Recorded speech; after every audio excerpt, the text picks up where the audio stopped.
Shalom Bapak Ibu Saudara. Shalom. Puji Tuhan, bersyukur pada kesempatan hari ini kita dapat beribadah. Walaupun dunia semakin hari semakin membatasi gerak kita, kehidupan kita karena situasi pandemi yang terus bergejolak. Tapi kita jangan takut, kita jangan rasa lemah. Tuhan lebih berkuasa atas semua kelemahan kita, keterbatasan kita.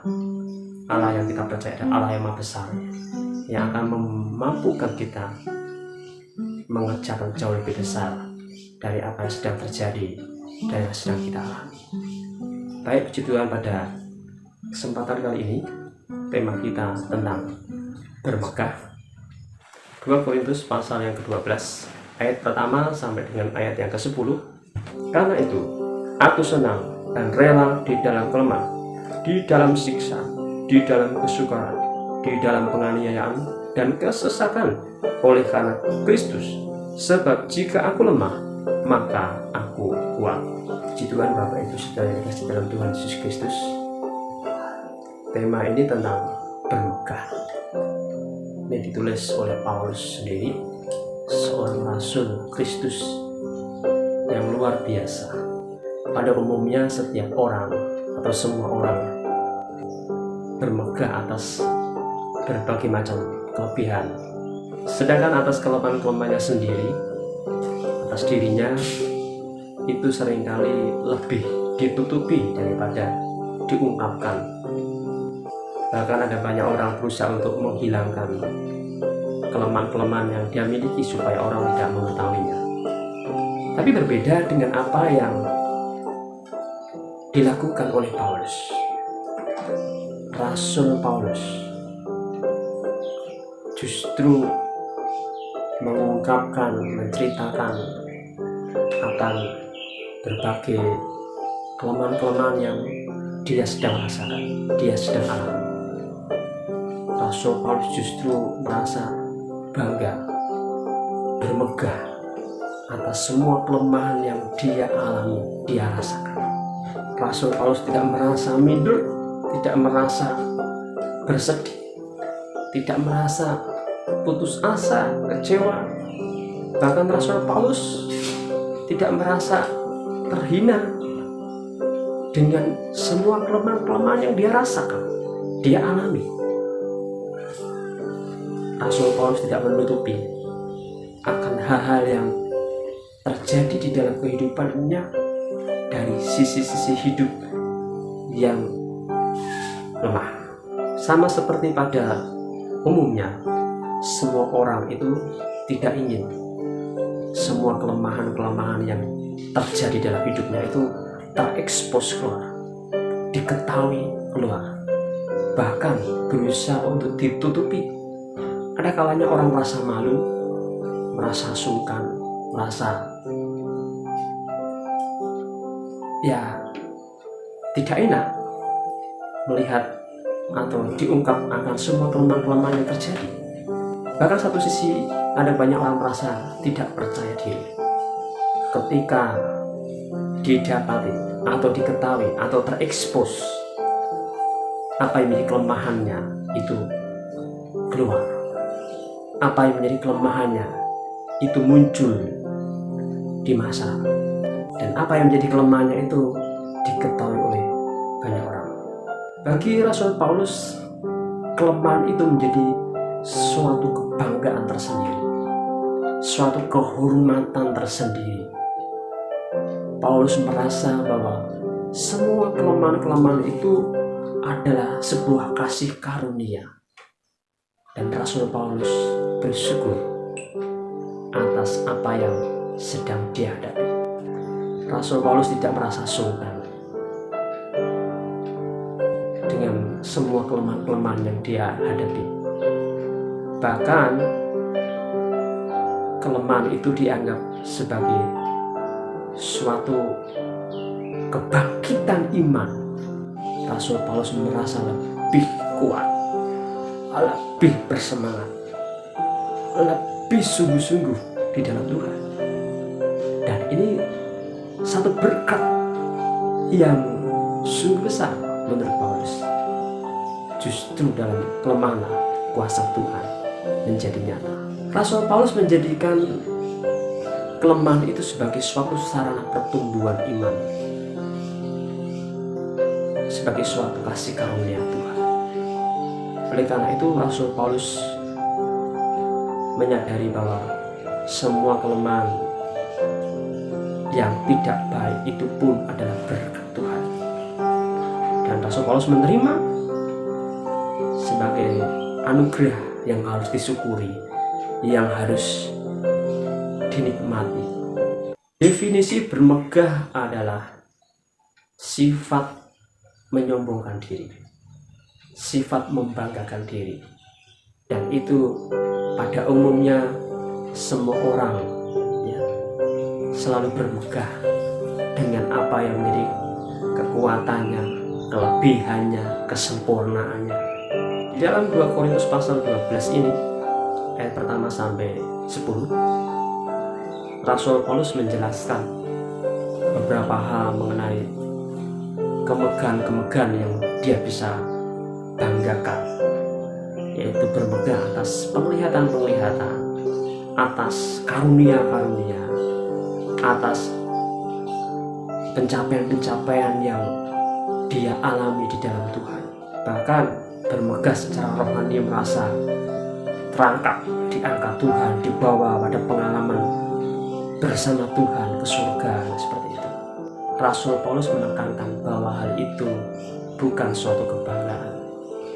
Justru sebaliknya, yang Rasul Paulus banggakan adalah bermegah di dalam kelemahan. Pandangan Rasul Paulus mengenai bermegah, yang pertama, bermegah itu tidak ada faedahnya. 2 Korintus pasal yang ke-12 ayat pertama dikatakan, aku harus bermegah, sekalipun memang hal itu tidak ada faedahnya. Jelas sekali bahwa bermegah itu tidak ada faedahnya. Sekalipun itu baik, sekalipun itu bermanfaat, sekalipun itu berguna bagi kehidupan Paulus, berharga, sangat penting, tetapi itu tidak bermanfaat.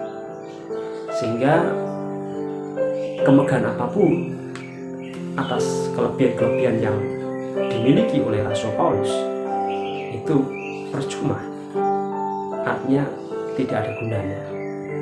Justru malah hal-hal yang negatif, yang dirasa tidak baik bagi dirinya, bagi hidupnya,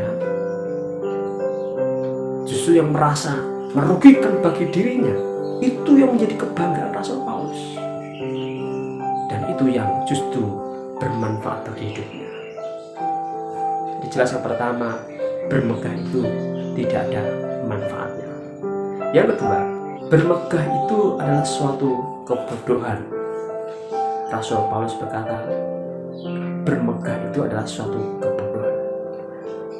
2 Korintus pasal yang 12 ayat 6. Sebab sekiranya aku hendak bermegah juga, aku bukan orang bodoh lagi, karena aku mengatakan kebenaran, tetapi aku menahan diri supaya jangan ada orang yang menghitungkan kepadaku lebih daripada yang mereka lihat padaku atau yang mereka dengar daripadaku. Bagi orang yang belum mengenal kebenaran, mengungkapkan bangga dengan berbagai kelemahannya, itu suatu kebodohan. Bermegah atas berbagai kesuksesan, keberhasilan, kelebihan, kekuatan sebelum mengenal Tuhan, Paulus bangga. Menurut Paulus, sebelum kenal Tuhan, hal itu adalah hal yang baik. Tetapi setelah mengenal kebenaran, setelah mengenal Tuhan, bermegah atas segala kelebihan dan keberhasilan, kekuatan, dan lain-lainnya, itu justru suatu kebodohan. Jadi Bapak Ibu Saudara yang dikasihi dalam Tuhan, kita tidak perlu bangga dengan semua pencapaian yang sudah kita miliki, dengan semua yang kita sudah raih, apa yang sudah kita miliki selama ini. Kita merasa bangga dengan kekayaan, dengan harta, dengan kemewahan, segala sesuatu yang kita miliki. Kita tidak perlu bangga, kita tidak perlu meneruskan lagi akan hal-hal yang demikian. Kita harus berhenti untuk berbangga diri terhadap semua hal yang nikmat, yang indah. Sebaliknya, kita harus bersyukur ya, dengan berbagai kesulitan, tantangan, persoalan, hal yang kurang baik mungkin kita rasakan. Bersyukur dan banggalah, sebab dengan adanya kelemahan-kelemahan itu ya, kuasa Tuhan menjadi sempurna, kita semakin kuat ya. Jangan sampai kita mencuri kemuliaan Tuhan ya. Kita bangga dengan apa yang kita raih, kita meninggikan diri kita sendiri, kita justru terjerumus menyombongkan diri, dan itu tidak berkenan di hadapan Tuhan. Oleh karena itu, jangan bangga dengan apa yang sedang kita raih, kita capai saat ini. Yang ketiga, Rasul Paulus menekankan bahwa bermegah itu merasa lebih dari orang lain, dan Paulus tidak merasa lebih daripada orang lain. 2 Korintus pasal 12 ayat 6b, tetapi aku menahan diriku supaya jangan ada orang yang menghitungkan padaku lebih daripada yang mereka lihat padaku atau yang mereka dengar daripadaku. Paulus berusaha menahan diri, tidak merasa ingin lebih ya. Jadi orang kalau bermegah itu kan merasa wah gitu, lebih dari yang lain, aku bisa, nah seperti itu. Tapi justru Paulus walaupun aku bisa, aku seperti ini, aku seperti itu, dia stop, tidak melakukan itu, menahan diri. Karena kalau diteruskan, merasa bangga, merasa hebat, merasa begini begitu, dan ujungnya adalah memuliakan diri sendiri, bukan memuliakan nama Tuhan. Dapat dari Tuhan begini, Tuhan memberkati begini, Tuhan seperti ini. Nah, merasa seperti itu. Tapi ujung-ujungnya adalah memegahkan diri sendiri, bukan memuliakan nama Tuhan. Karena itu kita harus stop untuk tidak bangga dan membesar-besarkan segala kelebihan, segala kekuatan, keberhasilan, dan lain-lainnya. Ya. Berikutnya, bermegah itu menurut Paulus itu adalah meninggikan diri. 2 Korintus pasal 12 ayat yang ke-7. Kita lihat ya. Dan supaya aku jangan meninggikan diri karena penyataan-penyataan yang luar biasa itu, maka ya aku diberi suatu duri dalam dagingku, yaitu seorang utusan iblis untuk mengocok aku, supaya aku jangan meninggikan diri. Nah, ini bahaya. Orang yang bermegah itu kan selalu meninggikan diri, menyombongkan diri. Hati-hati, sudah melawan Tuhan, merasa lebih, dan Tuhan tidak mau. Tuhan itu mengasihi orang yang rendah hati. Orang yang sombong akan direndahkan. Nah, karena itu berbahagialah orang yang selalu rendah hati, berusaha tidak menyombongkan diri. Ketika mau mengarah pada menyombongkan diri, stop, introspeksi diri, ampuni Tuhan. Nah, seperti itu. Sebab kalau tidak, ya Tuhan akan murka. Oleh karena itu kadang-kala kenapa Tuhan itu kasih kelemahan, ya, kesulitan, tantangan, supaya kita tidak bangga, ya. Kelemahan-kelemahan itu adalah berkat Tuhan juga, supaya ada keseimbangan, sehingga tidak ada unsur dan tendensi untuk kita ini memuliakan diri kita sendiri, mencuri kemuliaan Tuhan. Makanya kelemahan itu untuk menjaga keseimbangan, ya. Makanya kalau min plus itu jomplang satu kurang baik, plusnya kelebihan juga kurang baik. Makanya min plus harus seimbang. Ketika kita banyak mengalami kesulitan, pasti Tuhan balas ya, seimbang dengan hari-hari kemalangan kita. Berkat Tuhan itu selalu seimbang, tidak kurang tidak lebih, cukup. Maka Tuhan bilang selalu, cukupkanlah kasih karuniaku yang ada padamu. Itu kata Tuhan. Dan Paulus sadar bahwa kasih karunia Tuhan itu cukup, tidak kurang tidak lebih. Ada kelebihan, tapi juga ada seimbang dengan kekurangan-kekurangan, kelemahan-kelemahan. Tuhan itu adil. Maka kita bersyukur untuk semua kasih karunia Tuhan. Oleh karena itu, dalam kelebihan, dalam kelemahan, kita harus bersyukur. Kita tidak mungkin hanya bersyukur di saat kita kuat, saat kita punya kelebihan saja. Tidak. Dalam kelemahan juga kita harus bersyukur. Sebab itu juga berkat Tuhan. Kita harus jalani hidup, ya, seimbang hari-hari kita. Ada suka, ada duka, ada kelemahan, ada kekuatan. Yang terakhir, bermegah itu adalah hal yang sia-sia. Paulus sadar bahwa bermegah itu atau menyombongkan diri itu sia-sia. Sebab orang yang bermegah itu tidak akan tahan lama. Orang yang meninggikan diri itu tidak akan tahan lama. Tuhan pasti akan merendahkan. Ujung dari tinggi hati pasti jalannya akan direndahkan. Dan tidak ada kekekalan di dalam kesombongan. Semua unsur kesombongan pasti akan jatuh. Lucifer pun juga demikian. Lucifer jatuh karena kesombongan, karena merasa lebih dan ingin menyamai Tuhan, merasa hebat dan lain-lainnya. Maka kita harus hati-hati bahwa bermegah itu sia-sia. Kita tidak perlu bermegah terhadap segala sesuatu. Justru di saat kita merasa keadaan kita lemah, keadaan kita tak berdaya, terbatas, harus merasa bangga, bersyukur, bersemangat. Oleh karena itu, mari kita hancurkan semua kesombongan, tinggi hati kita, kebanggaan kita. Kita tidak perlu lebih-lebihkan, kita tidak perlu tonjolkan. Biar Tuhan yang menilai segala sesuatu, dan biar semua penghargaan itu harus kita berikan kepada Tuhan yang layak terima hormat, kemuliaan. Kita tidak pernah layak menerima segala kehormatan, kemuliaan. Melalui kesempatan ini, mari kita selalu berintrospeksi diri dengan kehidupan kita.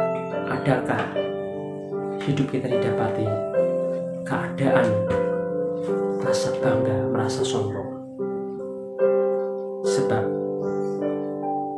kesombongan itu hanya akan menghancurkan diri kita, hanya akan merendahkan martabat kita. Oleh karena itu, kita harus sadar, kita harus merendahkan diri, introspeksi diri, supaya kita selalu rendah hati kepada Tuhan, rendah hati kepada sesama, rendah hati kepada orang-orang sekeliling kita, dan Tuhan akan mengangkat kita. Yang kedua, ada di antara kita sedang dapat merasa kita lemah, kita putus asa dengan kesulitan kita dan keadaan kita. Umat Tuhan, jangan putus asa, jangan berkecil hati, jangan takut. Jikalau didapati dalam diri kita ada hal-hal negatif, ada sisi-sisi kelemahan kita, sadar semua kasih karunia yang kita alami adalah dalam kasih karunia Tuhan. Tuhan akan terus mengasihi kita. Tuhan tidak pernah membiarkan kita. Tuhan tidak pernah meninggalkan kita. Dalam kelemahan pun, dalam keterbatasan pun, dalam keterpurukan pun ada Tuhan. Dan Tuhan siap mengangkat. Tuhan pasti bisa mengangkat. Banyak tokoh-tokoh sejarah dalam perjanjian lama, perjanjian baru, Tuhan mengangkat orang-orang yang rendah hati, yang ikhlas dengan keadaannya, biarpun direndahkan, tapi dimuliakan Tuhan. Dilemahkan, tetapi dikuatkan oleh Tuhan. Tidak putus asa. Dibatasi, tetapi dibawa dalam kelimpahan. Seperti itu. Dan apa yang membuat Rasul Paulus kuat dengan semua kelemahan yang terjadi? Ayat terakhir sebagai dalam renungan kita.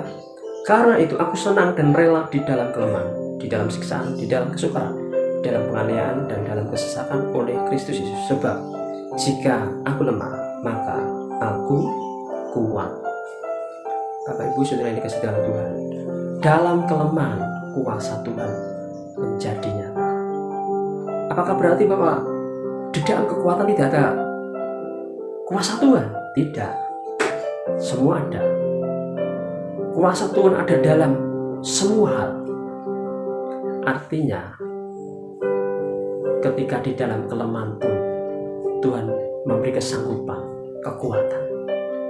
Di dalam kelemahan Tuhan memberikan kekuatan yang berlimpah-limpah.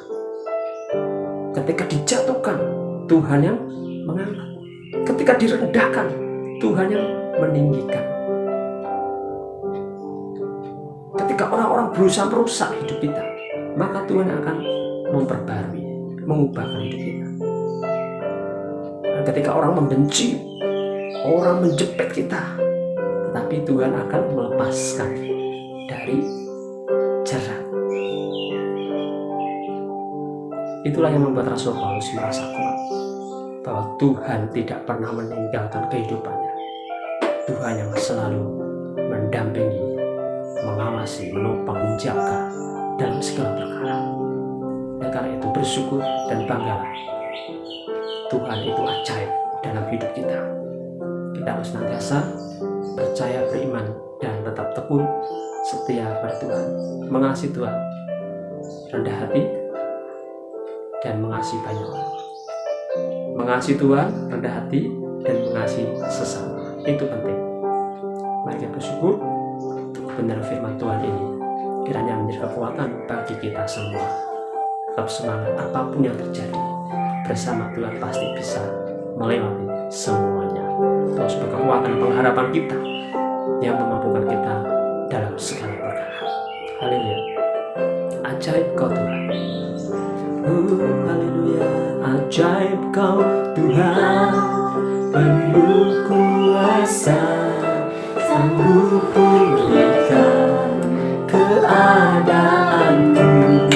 Dalam tangan-Mu seluruh hidupku tak akan goyah selamanya. Ajaib, ajaib Kau Tuhan, penuh kuasa, sanggup pulihkan keadaanku. Dalam tangan-Mu seluruh hidupku tak akan goyah selamanya. Ajaib Kau Tuhan, penuh kuasa, sanggup pulihkan keadaanku. Dalam tangan-Mu seluruh hidupku tak akan goyah tak akan goyah, tak akan goyah selamanya, tak akan goyah selamanya.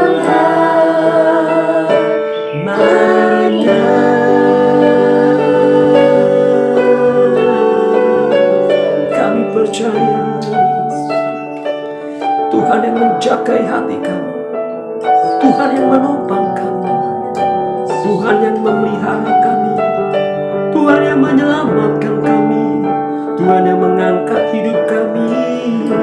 Kami percaya, tidak ada Allah lain seperti-Mu, tidak ada Allah lain yang seperti Engkau. Ajaib Kau Tuhan, ajaib Kau Tuhan. Oh, haleluya. Bapa di surga, biarlah keajaiban-Mu terjadi atas setiap kami. Yang lemah dikuatkan, yang tak berdaya diberi kekuatan yang baru. Tuhan membangkitkan iman kami, semangat kami. Terima kasih Bapak, pemulihan terjadi. Yang yang sakit jamah sembuhkan. Berdoa setiap orang-orang bergumul dengan sakit penyakit, umat-umat Tuhan yang bergumul dengan segala sakit penyakit mereka hadapi, dalam nama Yesus, sakit apapun terjadi, kesembuhan, mujizat, kekuatan yang baru terjadi, hikmat pewahyuan Allah melengkapi, bahkan memberkati atas umat-umat. Terima kasih Bapa, Tuhan yang mengerjakan pemulihan, kesehatan, bahkan yang berkati kecukupan, kelimpahan, dalam nama Yesus. Terima kasih Bapa, Tuhan yang sanggup melakukan segala perkara-perkara yang ajaib. Kami bersyukur dalam nama Tuhan kami Yesus Kristus. Haleluya. Amin. Tuhan Yesus memberkati. Sampai ketemu pada episode berikutnya. Jangan lupa dukung channel kami, like, subscribe, dan bisa di share video ini supaya banyak jiwa-jiwa yang diberkati oleh Tuhan. Tuhan Yesus memberkati.